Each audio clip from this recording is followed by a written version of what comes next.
आज आपण मस्तपैकी एकदम छान असा पदार्थ बनवणार आहोत. तो पण आहे मस्तपैकी नाश्त्याला किंवा कधी पण संध्याकाळी वगैरे आपण हा आणि आठवणली तर कधीही बनवू शकतो. अगदी झटकीपट होणारा हा आपला खमण ढोकळा जो आहे तो आज आपण बनवणार आहोत. एकदम साधी सोपी एकदम आणि झटकीपट बनणारा हा जो ढोकळा आहे तो आज आपण बनवणार आहोत. बघा किती छान अगदी मस्त दिसतोय ना. अगदी पटकन आणि एकदम घरच्या सामुग्रीपासूनच आपण हे सगळं बनवणार आहोत. बघा किती एकदम छान अगदी मस्त स्पॉन्जी झालेला आहे आणि कटिंग पण किती छान होतोय ना. आतपर्यंत एकदम तो शिजलेला आहे, म्हणजे व्हिडिओत दाखवल्याप्रमाणे पाहू शकता. बघा आणि व्यवस्थित कटिंग पण झालेलं आहे आणि त्यावर मस्तपैकी अशी आपल्याला फोडणी घालून घ्यायची आहे. आणि जे ढोकळा खाल्ल्यानंतर जो घशामध्ये अडकतो तो पण प्रॉब्लेम आज येणार नाहीये. तर चला रेसिपीला सुरुवात करूया. तर इथे मी एक वाटी घेतलेली आहे. कोणतीही वाटी तुम्ही मेजरमेंटसाठी वापरू शकता. यामध्ये मेजरमेंट खूप आवश्यक आहे. आता इथे मी एक वाटी बेसन पीठ घेतलेलं आहे आणि त्याच वाटीने तशीच वाटी अर्धा मी पाणी घेतलेलं आहे. एक वाटी बेसन पिठासाठी इथे मी अर्धा वाटी पाणी घेतलेलं आहे आणि हे प्रमाण अगदी योग्य आहे. आता तिथे मी एक चमचा इथे मी मीठ घालून घेणार आहे बघा. आणि ह्याच चमचाचा वापर करायचा आहे आपल्याला. पोहे खातो ना त्यापेक्षा थोडा छोटा चमचा घ्यायचा आहे. त्यानंतर मी त्याच चमच्याने एक चमचा इथे मी तेल घालून घेतलेलं आहे, पाहू शकता तुम्ही. त्यानंतर त्याच चमच्याने इथे मी एक चमचा सायट्रिक ऍसिड घातलेला आहे. हे सगळं आपल्याला त्या पाण्यात घालून घ्यायचं आहे. त्यानंतर एक चमचा इथे मी साखर घालून घेतलेली आहे आणि इथे जर तुमच्याकडे येलो कलर असेल तर तो टाकू शकता. मी इथे अर्धा चमचा हळद घालून घेतलेली आहे. आता इथे मी अद्रक लसूण हिरव्या मिरच्यांची जी पेस्ट आहे ती मी टाकून घेतलेली आहे. खूप सुंदर टेस्ट ते याच्याने. तर तुम्ही नक्की आता अशी पेस्ट करूनच घाला यामध्ये. आता विस्करच्या साहाय्याने आपल्याला हे सगळं अगदी छान व्यवस्थित असं मिक्स करून घ्यायचं आहे. मस्त अगदी एकजीव झालेला आहे, पाहू शकता तुम्ही. आता यामध्ये आपल्याला जे आपण एक वाटी बेसन पीठ घेतलेलं होतं, इथं मी सम्राट बेसन पीठ घेतलेलं आहे. त्याने खूप छान आपला हा ढोकळा तयार होतो. तर आपल्याला हे सगळं मिश्रणामध्ये आपल्याला अगदी थोडं थोडंसं घालून घ्यायचं आहे. एकदम नाही घालायचं नाही, नाहीतर मग त्याच्या गुठळ्या बनतात आणि मग त्या लवकर मोडल्या जात नाही. असं थोडं थोडं करून आपल्याला हे सगळं बेसन पीठ या पाण्यामध्ये घालून घ्यायचं आहे. तर मी हे सगळं घालून घेत आहे. सगळं अगदी व्यवस्थित आपल्याला मिक्स करून घ्यायचं आहे. तर इथे मी सगळं मिक्स करून झालेलं आहे, पाहू शकता तुम्ही. आता इथे मी कुकरमध्ये ठेवत असल्यामुळे इथे मी कुकरच्या डब्याला अगदी थोडंसं तेल लावून घेत आहे, ज्यामध्ये आपल्याला ढोकळा बनवायचा आहे. तुम्ही याच्याऐवजी कोणतंही भांडं तुम्ही सेट करायला घेऊ शकता.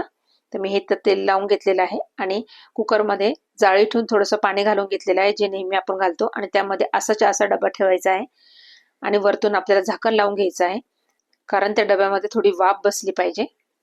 तर अगदी हे 2 ते 3 मिनिटं आपल्याला फक्त असं झाकून ठेवायचं आहे.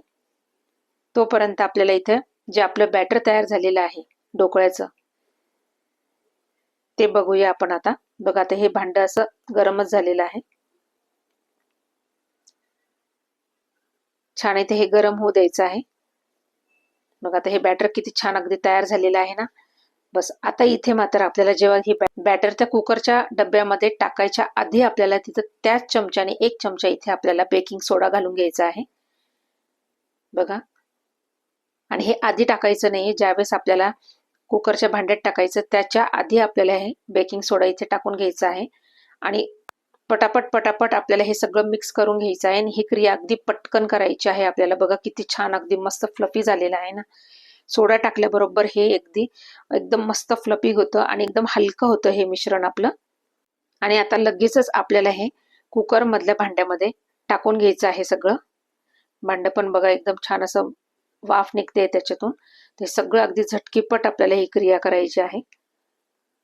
ते हे सगळं टाकून घ्यायचं आहे आपल्याला आणि वरतून आपल्याला हे झाकण लावायचं आहे कुकरचं आणि त्याला शिट्टी नसावी, शिट्टी काढून टाकायची आहे आणि बरोबर घड्याळाला टायमिंग लावायचं आहे. अगदी 12 मिनिटामध्ये आपल्याला हे करायचं आहे. आता हे 12 मिनिटं झालेले आहे. आता कुकर आपल्याला थंड होईस तर आपल्याला याला फोडणी तयार करून घ्यायची आहे. तर मी गॅसवर एक पॅन ठेवलेला आहे, त्यामध्ये आपल्याला तेल टाकून घ्यायचं आहे. तेल छान मस्त असं गरम झालं की त्यामध्ये आपल्याला मोहरी घालून घ्यायची आहे. मोहरी थोडी जास्त घालायची, कारण ढोकळ्यामध्ये मोहरी खूप छान लागते. आणि आता इथे मी तीळ देखील घालून घेणार आहे. तर तुम्हाला जर आवडत असेल तर घाला, पण घालाच, कारण तीळ खूप छान लागते. आता ही छान अगदी मस्त फोडणी आपल्याला तयार करायची आहे. व्हिडिओ जर आवडला तर लाईक करा आणि नवीन असाल तर सबस्क्राईब करायला मात्र विसरू नका आणि बेल आयकनला क्लिक करा, म्हणजे अशाच नवनवीन व्हिडिओ तुम्हाला तुमच्यापर्यंत पोहोचत राहतील. बघा आता ही छान मस्त फोडणी झालेली आहे. आता मी एका वाटीमध्ये 4-5 मिरच्या अशा मस्त मोठ्या कट केलेल्या आहे. कढीपत्ता घेतलेला आहे, कोथिंबीर घेतलेली आहे. आता हे सगळं आपल्याला फोडणीला घालून घ्यायचं आहे. मस्त मिरच्या वगैरे अशा छान अगदी तडतडल्या का मग मात्र आपल्याला याच्यामध्ये 1 वाटी पाणी घालून घ्यायचं आहे. ते इथे मी अर्धा वाटी घातलेलं आहे आणि थोडं लागलं तर मग मात्र अजून घालू शकता तुम्ही. आणि छान मस्त अशी उकळी येऊ द्यायची आहे या पाण्याला. या उकळीच्या पाण्यामध्ये ज्या मिरच्या आहेत ना त्या खूप मस्त अशा शिजतात आणि चव खूप छान लागते. आता इथे मी 1 चमचा साखर घालून घेणार आहे. साखर तुम्हाला जर आवडत असेल तर घाला, पण घालाच मात्र, साखर खूप छान लागते यामध्ये.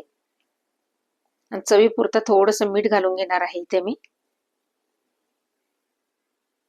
हे पाणी एकदम छान असं मस्त उकळू द्यायचं आहे फोडणीचं. आता हे उकळत आहे तोपर्यंत आपला जो ढोकळा आहे तो देखील आपला गार झालेला आहे. तर आता ते बघूया आपण. इथे मी आता कुकरचं झाकण उघडते आहे. आता इथे बघायचं आहे आपला जो कुकर आहे तो गार झालेला आहे. त्यामधला जो आपला ढोकळ्याचा डब्बा आहे तो बाहेर काढायचा आहे आणि बाहेर काढल्यानंतर मात्र 10 मिनिटं त्याला असंच ठेवायचं आहे गार होण्यासाठी. लगेच त्याला बाहेर नाही काढायचं, नाही त्याचे तुकडे पडू शकतात. बघा किती सुंदर फुगलेला आहे ना, एकदम मस्त, आणि जाळी पण खूप छान आलेली आहे आणि खूप लाईट वेट पण झालेला आहे तो. आता 10 मिनिटानंतर आपल्याला ह्या ज्या कडा आहे ह्या चाकूने आपल्याला मोकळ्या करून घ्यायच्या आहे आणि त्यावर एक ताट जे आहे ते पालथं करून घ्यायचं आहे आणि डबा उलटा करून घ्यायचा आहे. बघा व्हिडिओ दाखवल्याप्रमाणे पहा, आणि अल्लाद आपला एकदम व्यवस्थित आणि छान असा आपला ढोकळा बाहेर पडणार आहे. बघा, कारण आपण डब्याला तेल देखील लावलेलं होतं, अगदी थोडंसं लावलेलं होतं. बघा किती छान आणि मस्त एकदम स्पॉन्जी झालेला आहे. जाळी पण खूप सुंदर पडलेली आहे. आता पुन्हा आपल्याला पहिले आहे त्या स्थितीमध्ये उलटा करून ठेवायचा आहे, म्हणजे सुलटा करून ठेवायचा आहे. आणि आता याला गार झाल्याशिवाय याला कट करायचं नाही आपल्याला. गार झाला ना की मस्त छान अगदी कटिंग होतंय. बघा आता याला मस्त मी आता आपल्याला पाहिजे त्या आकारात किंवा पाहिजे त्या छोट्या मोठ्या तुम्ही ह्या कटिंग करू शकता. मी इथं सगळं स्क्वेअर मध्ये कटिंग करून घेणार आहे. आता एका साईडने झालेले, आता दुसऱ्या साईडने आपल्याला हे कटिंग करून घ्यायचं आहे. आणि कटिंग करताना पण खूप सुंदर वाटतं, एकदम छान आणि मस्त असा हलका झालेला आहे आपला हा ढोकळा, पाहू शकता तुम्ही. आता आपण जी फोडणी तयार केलेली होती ती यावर सगळीच्या सगळी घालून घ्यायची आहे. आता मी म्हटल्याप्रमाणे की ढोकळा जर खाल्ला ना की आपल्या अगदी घशामध्ये एकदम कोरडा कोरडा लागतो, तर तो कोरडा लागू नये म्हणूनच आपण ही पाणी आणि तेल घालून आपण ही फोडणी तयार केलेली आहे. तर याने काय होतं, बाजारात मार्केटमध्ये देखील बघा अगदी पाणी घातलेला असतो, तर त्यामुळे मार्केटमधला ढोकळा खाल्ल्यानंतर आपल्या घशात अडकत नाही, कारण त्यामध्ये पाण्याची फोडणी दिलेली असते. म्हणून मी इथे पाण्याची फोडणी दिलेली आहे. बघा किती सुंदर आणि किती जाळी छान पडलेली आहे आणि त्याचं हाईट पण किती वाढली पाहू शकता तुम्ही. आणि आपण प्रेस केल्यानंतर पुन्हा त्या स्थितीमध्ये येतो.